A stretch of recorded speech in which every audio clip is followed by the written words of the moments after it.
Olá, amiguinhos! Conforme prometido na aula passada, voltei aqui para falar nessa aula sobre embargos de declaração para os senhores. Vamos lá? Conforme eu havia dito, ele está previsto no artigo 897-azão da CLT. Por que eu gosto de sempre fixar e trabalhar bem embargos com vocês? Porque é um dos temas que caem muito na OAB. Não só em primeira fase, como em segunda fase também. Então, para você que quer prestar a segunda fase de Direito do Trabalho, é fundamental entender bem sobre esse instituto, sobre esse mecanismo processual. Já teve provas de segunda fase que das 4, 3 questões envolviam embargos de declaração. Tudo errado essas perguntas. Então, assim, é importante você ficar atento e fixar bem o conteúdo e aprofundar o estudo sobre ele em casa. Legal? Então, lá no artigo 897-azão, vai dizer que caberão embargos de declaração de sentença ou acórdão no prazo de 5 dias. Olha a exceção ao prazo lá, tá?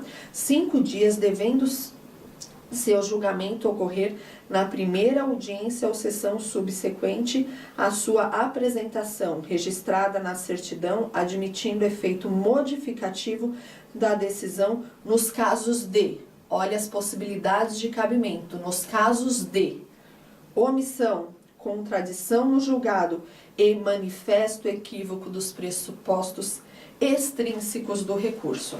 Então, vamos lá. Perceba que é bem diferente do que se aplica lá no direito civil. Okay? Não há que se falar em obscuridade aqui. Vamos gravar isso, talhar na mente? Não há que se falar em obscuridade. Essa palavra não existe para o direito do trabalho. Tá? Quer dizer, às vezes não. Então, omissão. A sentença tem que, ou o acórdão, a decisão, vamos falar de decisão, porque aí serve tanto para sentença quanto para acórdão, tá? A decisão, quando ela é omissa? Quando você pleiteia alguma coisa e o juiz nada diz, ou o desembargador lá nada diz sobre aquela autoridade, nada diz sobre aquele pleito ou sobre aquela impugnação que você fez. Ele simplesmente ignora, né? Então, você lê toda a sentença, você pediu lá em sede de defesa a prescrição quinquenal. O juiz reconheceu os direitos trabalhistas sobre os 10 anos que o profissional trabalhou na empresa, quando ele deveria reconhecer os últimos 5 da data da distribuição da ação, correto? Não foi isso que nós aprendemos? Então, o juiz não, ele não se atentou para isso, não avaliou meu pleito de prescrição quinquenal e condenou sobre todo o período. Então, houve uma omissão por parte daquela decisão, então eu vou entrar com embargos de declaração por omissão, ok? Eu vou pôr o embargos e mostrar para o juiz, olha, excelência, o senhor nada disse sobre esse item. E aí ele vai sanar aquela omissão e vai se manifestar.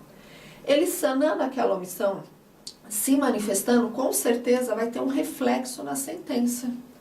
Ok? No momento em que a sentença ela é modificada por aquela omissão que está sendo sanada, obrigatoriamente eu preciso solicitar à autoridade que intime a parte contrária para se manifestar no que diz respeito à omissão ali apontada. Legalzinho? Então, omissão é isso, tá? Contradição. O juiz, lá na parte, no relatório da sua sentença, ele descreve tudo no sentido de que ele entende que você tem o direito que você está dizendo que tem. Então, ele está te dando razão em tudo. A hora que chega lá embaixo, na conclusão dele, ele vai dizer, assim, indefiro o pleito tal. Né?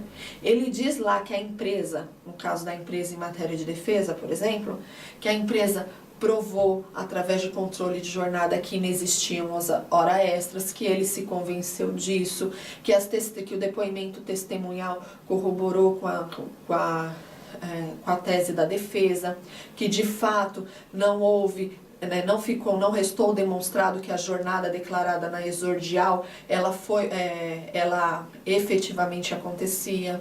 Então, assim, as provas foram devidamente apresentadas e apuradas e o convencimento da inexistência das horas extras é certo. Aí, conclusão, defiro o pleito de horas extras. Está contraditório. Né? A redação da sentença te leva para um sentido, mas a hora que ele conclui em outro. Então, o que você vai entrar? Você vai opor um embargo de declaração por contradição. Ele vai dizer, olha, excelência, a sua redação diz isso, mas a hora que você conclui, você diz aquilo, né? Por favor, sane a contradição.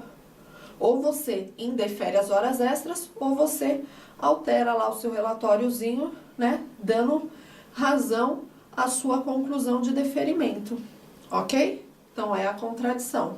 O manifesto equívoco, a gente vai deixar para falar dele um pouquinho na próxima aula, tá bom? Muito obrigada e até lá.